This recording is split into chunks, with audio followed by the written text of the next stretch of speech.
because the other side isn't always interested in facts. To rebuild this economy on a stronger foundation, we passed Wall Street reform to make sure that a crisis like this never happens again.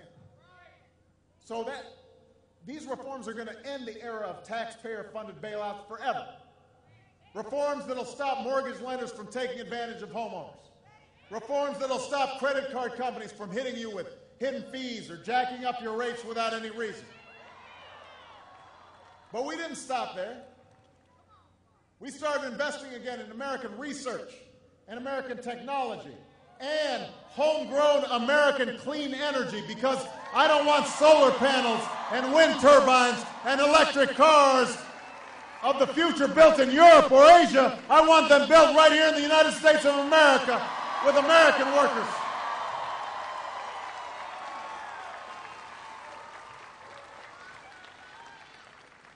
To help middle-class families get ahead, we passed a tax cut for 95% of working families. I want to repeat that. We cut taxes for 95% of working families, because if you were listening to the other side, you'd think we raised taxes. But, again, we deal in facts. And the fact is, we cut taxes for 95% of working families. We passed 16 different tax cuts for America's small business owners, who create the majority of jobs in this country. We passed health care reform that will stop insurance companies from denying you coverage or dropping you coverage because you're sick.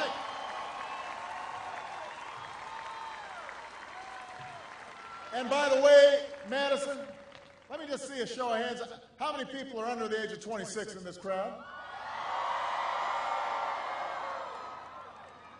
Every single one of you, when you get out of college, if you have not found a job that offers you health care, you're going to be able to stay on your parents' health care until you're 26 years old, so you don't end up taking the risk of getting sick and being bankrupt.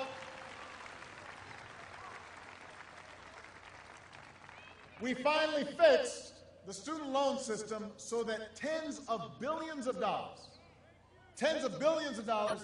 of taxpayer subsidies that were going to big banks, they were acting as middlemen, and student loan programs were going through these financial intermediaries. They were taking billions of dollars of profits. We said, well, let's cut out the middleman. We'll give the loans directly to students, and that means a million more students are going to be able to take advantage of grants and student loans.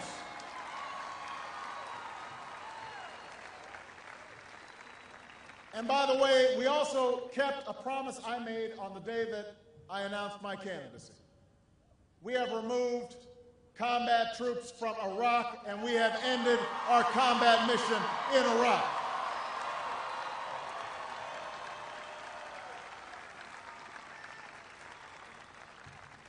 Now, that's just some of what we've done. I haven't even mentioned the fact that we signed into laws making sure that we enforce equal pay for equal work, because I think my daughters should be treated just like somebody else's sons. I even mentioned the fact that we have the largest expansion of national service so that young people can tap into their idealism and start working here in this country and around the world to make people's lives better. I haven't talked about the fact that we made sure that tobacco companies can't market their products to children.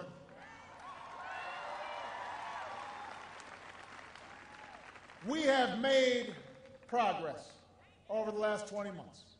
And that is the progress that you worked so hard for in 2008. Now, we didn't get everything done. Sometimes people say, well, you know, this item not done, that item I... Well, you know, I've only been here 2 years, guys. You know, if you look at the checklist, we've already covered about 70%, so I figured I need to have something to do for the next couple of years.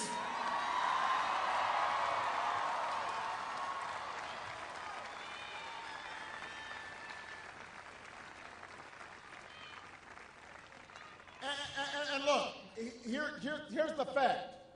Here's the fact is that we're not where we need to be, not even close. The hole that we're climbing out of is a deep one. People I want you to understand the magnitude of what we've gone through. This is deeper than the last 3 recessions combined. Most of the jobs we lost took place before any of our economic policies had a chance to take effect. And on top of that, the middle class has been struggling for more than a decade, and jobs have been getting shipped overseas, and millions of families were still treading water. Millions are still barely able to make their bills or make the mortgage. I hear their stories every day. I read them in just heartbreaking letters that I receive each night. So I understand that people are frustrated.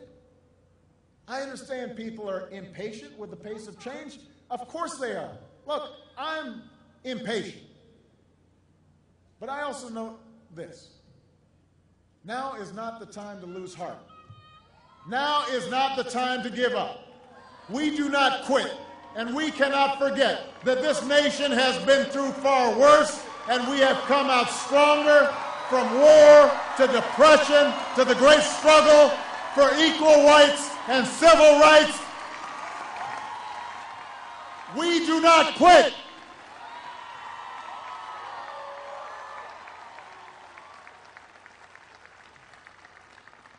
In every instance, progress took time. In every instance, progress took sacrifice. Progress took faith. You know, the slaves sitting around a fire singing freedom songs, they weren't sure when slavery would end, but they understood it was going to end. When women were out there marching for the right to vote, they weren't sure when it was going to happen, but they kept on going. When workers were organizing for the right to organize and were being intimidated, they weren't sure when change was going to come, but they knew it was going to come. And I am telling you, Wisconsin, we are bringing about change, and progress is going to come. But you've got to stick with me. You can't lose heart.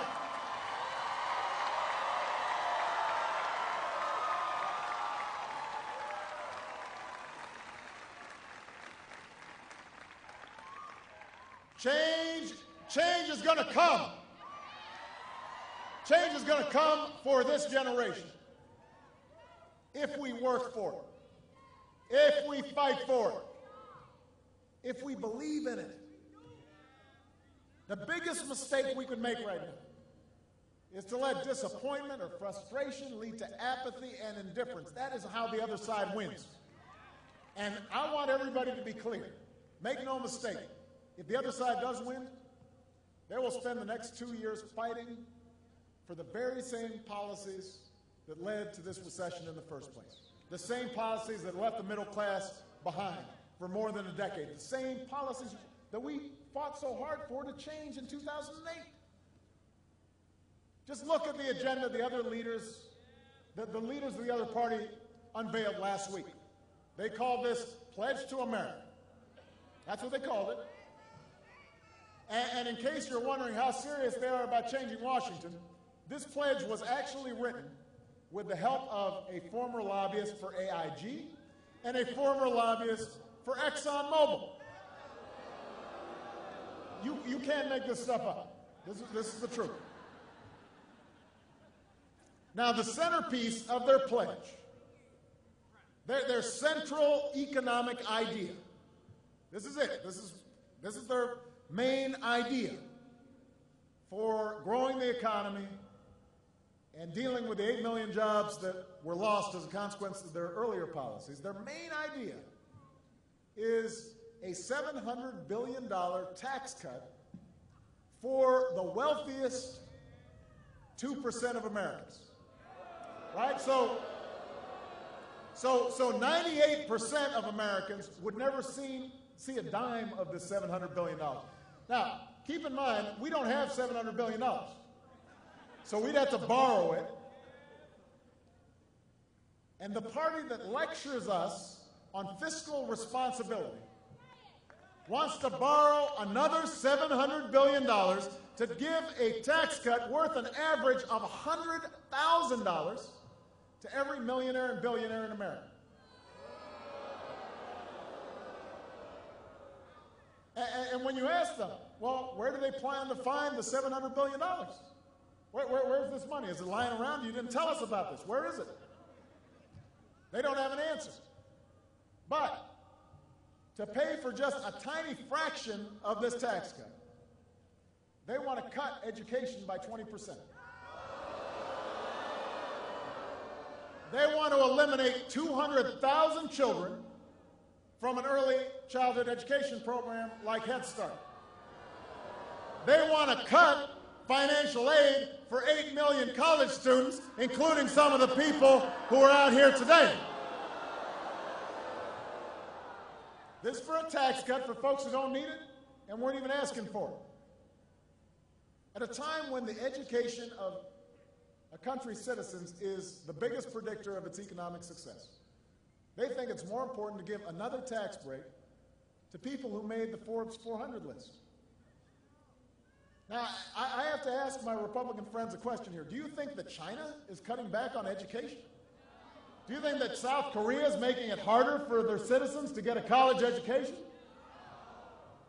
These countries aren't playing for second place. And let me tell you something. The United States of America doesn't play for second place either. We play for first place, Wisconsin. We play for first place. This is an economic issue of our generation. And I will not allow politicians in Washington to sacrifice your future on another round of tax cuts that aren't paid for, that we don't need and you can't afford. And that's the choice in this election. That's why you need to be involved. Your future is at stake here. Look, we have a different idea about what the next 2 years should look like. And it's an idea rooted in our belief about how this country was built. We know that government doesn't have all the answers to our problems. We don't believe that government's main role is to create jobs or prosperity. You know, one of the things that the other side's been able to do is to hoodwink a whole bunch of folks all across the country after we had to take emergency measures to clean up their mess to say, look, he's for big government. The steps we took to make sure that the auto industry didn't go down the tubes or the financial system didn't go down the tubes was because they weren't minding the store when they were in charge. It's not because I came in with a big government agenda. I believe government should be lean and efficient, and that's why I've proposed a 3-year spending freeze. That's why I set up a bipartisan fiscal commission to deal with our deficit. But in the words of the first Republican president, Abraham Lincoln, I also believe that government should do for the people what they can't do better for themselves. I believe in a country that rewards hard work and responsibility, a country where we look after one another, a country where I say I'm my brother's keeper, I'm my sister's keeper.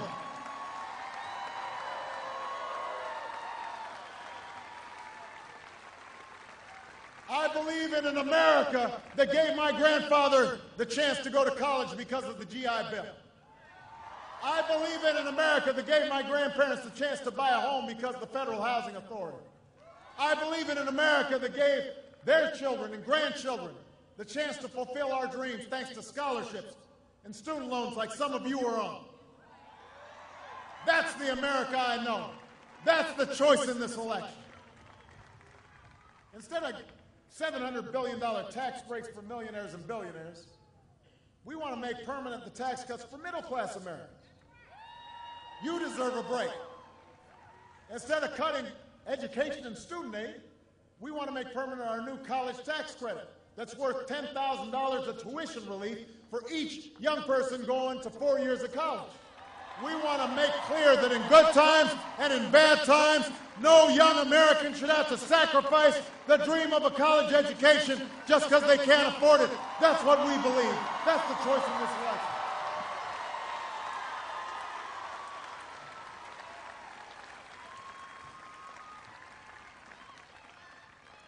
If we let the other side take control of Congress, they'll spend the next 2 years fighting to preserve tax breaks for companies that create jobs and profits overseas. Billions of dollars in taxpayer subsidies that we lose each year.